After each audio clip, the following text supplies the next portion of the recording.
in high definition. This is 41 NBC News at 6.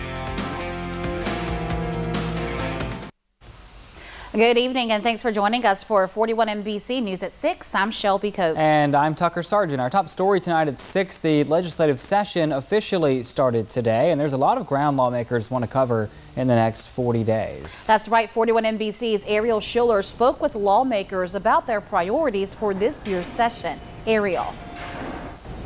Day one of legislative session is always short and sweet, but there isn't always so much excitement in the air, and the excitement, of course, is for the national championship game. Many lawmakers were dressed in red and black in honor of the Georgia Bulldogs taking on the Alabama Crimson Tide in the national championship. While the excitement of the game was on everyone's mind, the House and the Senate did have to get through their normal first day business. Democratic Minority Leader for the Georgia House of Representatives, James Beverly, says he's hoping for sensibility over the next 40 days. We want to talk about Democrats in the House are certainly going to talk about common sense gun control. We're going to talk about the election.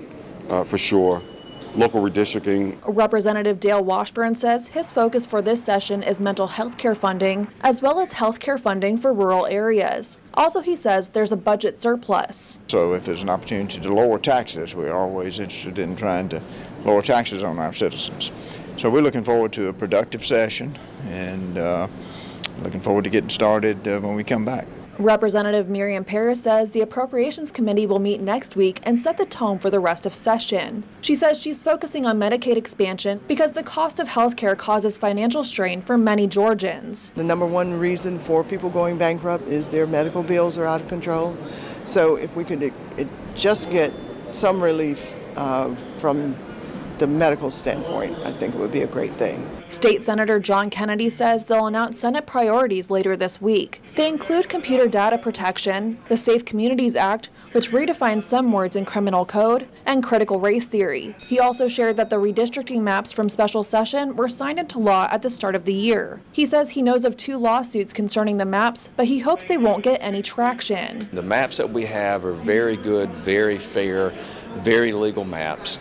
And so that's where we are in that process. It'll now sort of make its way through the courts, and we'll follow that to see how that progresses. Both the House and the Senate have Tuesday off. The Senate did cancel committee meetings to be able to do that. Both the House and the Senate will reconvene on Wednesday, January 12th. Reporting from the state capitol, Ariel Schiller, 41 NBC News. And we will have a link to the Georgia General Assembly's website at our website, 41NBC.com. And that's where you can find live streams and daily status reports throughout the legislative session.